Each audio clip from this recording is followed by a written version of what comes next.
আপনারা নিশ্চয়ই জানেন ঢাকার একটা হোটেল থেকে সম্প্রতি এক মার্কিন সেনা আধিকারিকের মৃতদেহ উদ্ধার হয়েছে। তারপরে এই ঘটনায় আন্তর্জাতিক রাজনৈতিক মহলে ব্যাপক চাঞ্চল্য ছড়িয়ে পড়ে। খুব বেশি দিন নয়, এবার শতাধিক মার্কিন সেনার উপস্থিতি লক্ষ্য করা যাচ্ছে চট্টগ্রামে। সেখানে তাদের এক দিয়েছে মার্কিন সেনার দানবাকার পণ্য পরিবাহী বিমানকেও। বাংলাদেশের মাটিতে মার্কিন সেনার যে এই উপস্থিতি, এ নিয়ে নানা মহলে নানা রকমের জল্পনায় ইতিমধ্যেই শুরু হয়ে গেছে। অনেকেই আশঙ্কা করছেন যে এর পিছনে লুকিয়ে রয়েছে দক্ষিণ এশিয়া ও দক্ষিণ পূর্ব এশিয়ার জটিল ভূরাজনৈতিক হিসেব নিকেশ। বিশেষজ্ঞরা বলছেন যে মার্কিন যুক্তরাষ্ট্রের এই যে পদক্ষেপ, অর্থাৎ বাংলাদেশে সেনা ঘাঁটি গড়ার যে পরিকল্পনা, এ নিয়ে সতর্ক থাকতে হবে ভারতকেও। এ নিয়ে কি বলছেন শেখ হাসিনা, আসুন একবার শুনে নেই। মিয়ানমার এখানে একটা খ্রিস্টান স্টেট বানাবে, বে অফ বেঙ্গলে একটা ঘাঁটি করবে, এয়ারবেস করে কার উপর হামলা করবে। যদি একটা দেশকে দেখানো হয়, কিন্তু সেটা তো না, আমি তো জানি আরো কোথায় যাবে। এই জায়গাটার উপরে অনেকেরই নজর, সেটা আমি হতে দিচ্ছি না। এটাও আমার একটা অপরাধ, যে কারণে আমাদের কিছু সমস্যা সবসময় পড়তে হচ্ছে, হবে আমি জানি, কিন্তু আমি ওটা পাত্তা দিই না। বাংলাদেশে মার্কিন সেনার উপস্থিতির বিষয়ে এই বিস্তারিত জানতে সম্পূর্ণ ভিডিওটি আপনারা দেখুন এবং অবশ্যই নিজের মতামত জানান। আর মাধ্যম চ্যানেলটি লাইক ও সাবস্ক্রাইব করতে একেবারেই ভুলবেন না। নমস্কার, আমি শুভ্র চট্টোপাধ্যায় আর আপনারা দেখছেন মাধ্যম। দিন কয়েক আগেই বাংলাদেশের চট্টগ্রামে পৌঁছেছে মার্কিন সেনার C-17 গ্লোব মাস্টার। আর তারপর থেকে সেদেশে মার্কিন সেনার আগমনের কারণ নিয়ে বাংলাদেশের ভিতরে ও বাংলাদেশের বাইরে এই দুই জায়গাতেই তৈরি হয়েছে নানা রকমের জল্পনা। বাংলাদেশ সরকারের তরফ থেকে ইতিমধ্যে জানানো হয়েছে যে যৌথ সেনা অভ্যাসে অংশগ্রহণ করতেই নাকি চট্টগ্রামে এসেছে মার্কিন সেনা। একই কথা আবার জানিয়েছে বাংলাদেশে মার্কিন দূতাবাসের ওয়েবসাইটও। তবে তাতে কি আশঙ্কা কাটে সত্যিই? কারণ চট্টগ্রামের ভৌগোলিক অবস্থান এমনই কৌশলগত এক জায়গায়, যা একসঙ্গে ভারতের যে উত্তর পূর্বাঞ্চল, যেটাকে সেভেন সিস্টার্স বলে, মায়ানমারের রাখাইন প্রদেশ এবং বঙ্গোপসাগরের গভীর সমুদ্রপথকে সংযুক্ত করছে। ভারতের উত্তর পূর্বের রাজ্যগুলির কাছাকাছি অবস্থান হলো চট্টগ্রামের। বঙ্গোপসাগরের সমুদ্র বন্দরের সুবিধার কারণে চট্টগ্রাম আন্তর্জাতিক কূটনীতিতে ঠিক এতটাই গুরুত্বপূর্ণ হয়ে উঠেছে। এই অঞ্চলে নিয়ন্ত্রণ আনা গেলে নিয়ন্ত্রণ করা যাবে দক্ষিণ এশিয়ার রাজনীতিকে, কথা জানে মার্কিন প্রশাসন। এখানেই মায়ানমারের রাখাইন প্রদেশে এই প্রেক্ষাপটে সবচেয়ে গুরুত্বপূর্ণ হয়ে উঠেছে। এই রাখাইন প্রদেশ হলো একেবারে চট্টগ্রামের গা ঘেঁষা। আরাকান বা রাখাইন অঞ্চল বহু দিন ধরেই অবহেলিত এবং রাজনৈতিকভাবে অস্থির হয়ে রয়েছে। এর প্রভাব ভারতেও পড়ছে। কি বলুন তো, না, রাখাইনের অস্থির পরিস্থিতির জন্য লক্ষ লক্ষ রোহিঙ্গা অনুপ্রবেশ করছে ভারতে। মায়ানমারের রাখাইন প্রদেশের বাসিন্দাদের একাংশের অভিযোগ যে মায়ানমার সরকার তাদের সংস্কৃতি, তাদের যে অধিকার এবং তাদের উন্নয়ন, এই সব কিছুকেই উপেক্ষা করছে। 2009 সালেই তৈরি হয় আরাকান আর্মি। এরা দাবি করতে থাকে যে রাখাইন জনগণের স্বায়ত্তশাসন বা স্বাধীনতা, এবং তখন থেকে এরা সশস্ত্র সংঘর্ষ শুরু করে। কিন্তু রাখাইনে কেন মার্কিন যুক্তরাষ্ট্রের নজর পড়লো একবার বলুন তো। আসলে এই অঞ্চলটিতে রয়েছে সমুদ্র বন্দর, প্রাকৃতিক গ্যাসের পাইপলাইন এবং বিপুল পরিমাণে সম্পদ। এই কারণে মার্কিন নজর আজ সেখানে। মার্কিন যুক্তরাষ্ট্র চাইছে আরাকান আর্মিকে শক্তিশালী করতে এবং মায়ানমার সেনাবাহিনীর বিরুদ্ধে তাদের বিদ্রোহকে উস্কে দিতে, এবং এভাবেই সেখানে স্বাধীন রাষ্ট্র তৈরি করতে চায় তারা একটা। এর মাধ্যমে ভবিষ্যতে এই অঞ্চলে মার্কিন ঘাঁটি স্থাপনের যে পরিকল্পনা, সেটা কি অসম্ভব? আপনারা একবার ভাবুন। চট্টগ্রামের কাছেই রয়েছে আবার ভারতের মণিপুর রাজ্য। দীর্ঘদিন ধরে এখানে দুটো স্থানীয় সম্প্রদায়ের মধ্যে সংঘর্ষ লেগেই রয়েছে, সেই 2023 সালের মে মাস থেকে। এই সংঘর্ষকে উস্কে দিতে উত্তর পূর্ব ভারতের বিচ্ছিন্নতাবাদী আন্দোলন আরও তীব্র করার পরিকল্পনা করে থাকতে পারে মার্কিন যুক্তরাষ্ট্র। সে সম্ভাবনা একেবারেই উড়িয়ে দেওয়া যাচ্ছে না, অন্তত বিশেষজ্ঞরা তো তাই বলছেন। তাহলে ভবিষ্যতে এভাবেই এই অঞ্চলে নিয়ন্ত্রণ আনতে চায় আমেরিকা। সাম্প্রতিক মার্কিন শুল্ক নীতির কারণে ভারত, রাশিয়া ও চীনের মধ্যে ঘনিষ্ঠতা বেড়েছে। ফলে মার্কিন যুক্তরাষ্ট্র দক্ষিণ এশিয়ায় নিজের অবস্থান পুনর্গঠন করতে চাইছে।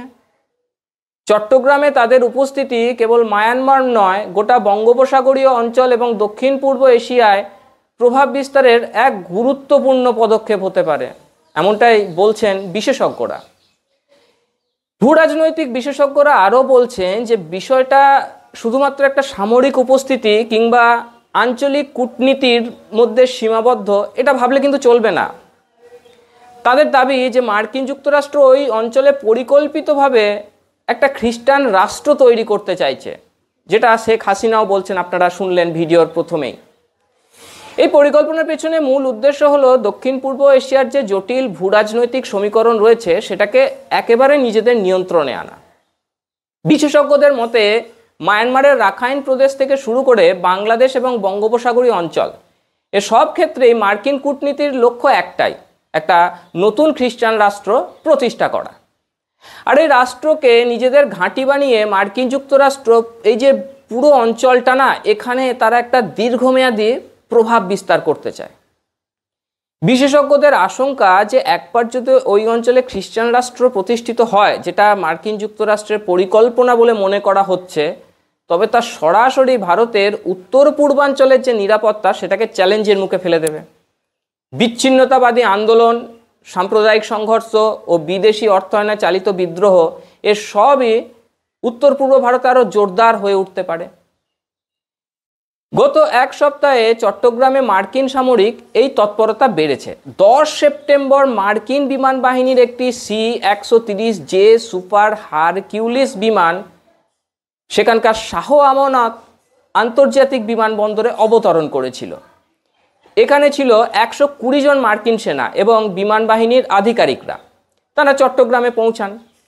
সে সময় তারা রেডিসন ব্লু হোটেলে থাকেন এমনটাই শোনা যাচ্ছে, তবে হোটেলের রেজিস্টারে কিন্তু তাদের কোনো নাম লেখা হয়নি। মার্কিন দূতাবাসের তরফে কি জানানো হয়েছে জানেন? অপারেশন প্যাসিফিক অ্যাঞ্জেলে অংশ নিতেই বাংলাদেশে এসেছে এই মার্কিন সেনা। 15 থেকে 18 সেপ্টেম্বর পর্যন্ত বাংলাদেশ, শ্রীলঙ্কা এবং মার্কিন যুক্তরাষ্ট্রের যৌথ মহড়া চলবে চট্টগ্রাম ও সংলগ্ন এলাকায়। তবে প্রশ্ন উঠছে যে কেন এই মহড়ার বিষয়টি আগে গোপন রাখা হয়েছিল। এর আগে 8 থেকে 10 সেপ্টেম্বর হাওয়াইতে অনুষ্ঠিত হয়েছিল ল্যান্ড ফোর্সেস টক্স। সেখানে ইউএস আর্মি, প্যাসিফিক কমান্ড এবং বাংলাদেশ সেনাবাহিনী দ্বিপক্ষীয় সম্পর্ক জোরদারের বিষয়ে আলোচনা করেছিল। অনেক সংবাদপত্রের এ নিয়ে প্রতিবেদনও লেখা হয় এবং সেগুলোতে দাবি করা হয়েছে যে আমেরিকা মায়ানমারের বিদ্রোহী গোষ্ঠীগুলোকে, যেমন আরাকান আর্মি, এদেরকে সমর্থন করতে চাইছে এবং জুন্টা সরকারের বিরুদ্ধে বিদ্রোহকে উস্কে দিতে চাইছে। এছাড়াও বাংলাদেশের সেন্ট মার্টিন দ্বীপেও মার্কিন যুক্তরাষ্ট্রের নজর রয়েছে। গোয়েন্দাদের সূত্রে জানা যাচ্ছে যে মার্কিন সেনারা 20 সেপ্টেম্বর চট্টগ্রাম ত্যাগ করবে। বাংলাদেশের মৌলবাদী শক্তিগুলো চক্রান্তে গত বছরই অগাস্টে দেশ ছাড়তে বাধ্য হন সেদেশের তৎকালীন প্রধানমন্ত্রী শেখ হাসিনা। সে চিত্র আমরা দেখেছি। ক্ষমতাচ্যুত হওয়ার পর তিনি ইঙ্গিত দিয়েছিলেন যে এর পিছনে বহিরাগত শক্তির হাত থাকতে পারে। সে সময় অনেক বিশেষজ্ঞই বলেছিলেন যে শেখ হাসিনা আসলে যাদের প্রতি ইঙ্গিত করছেন সেটা হচ্ছে মার্কিন যুক্তরাষ্ট্র। অর্থাৎ আমেরিকার হাতের পুতুল হয়েই জামাত বিএনপি বাংলাদেশ জুড়ে অস্থিরতা সৃষ্টি করেছিল।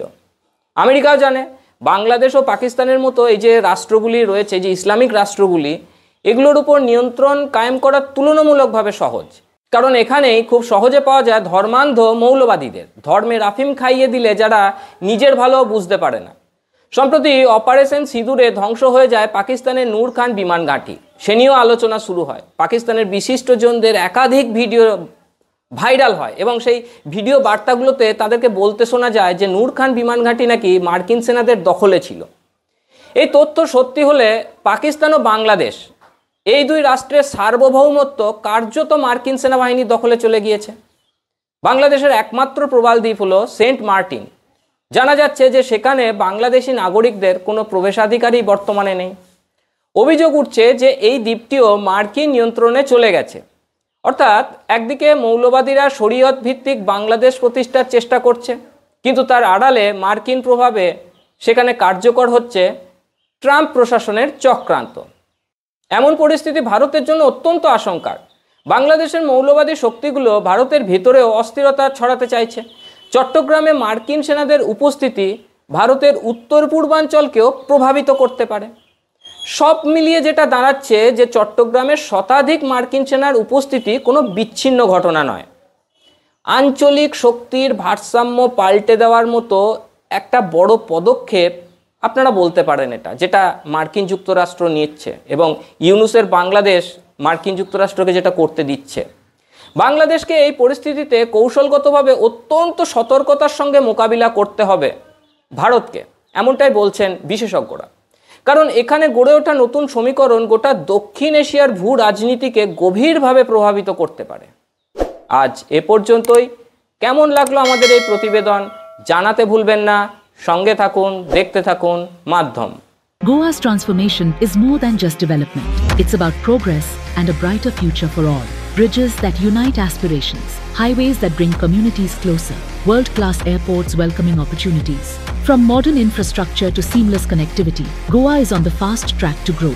Under the decisive leadership of Prime Minister Narendra Modi and Chief Minister Dr. Pramod Sawant, the double-engine Sarkar is driving Goa towards Vikasit Bharat 2047, a future of prosperity, innovation and limitless possibilities.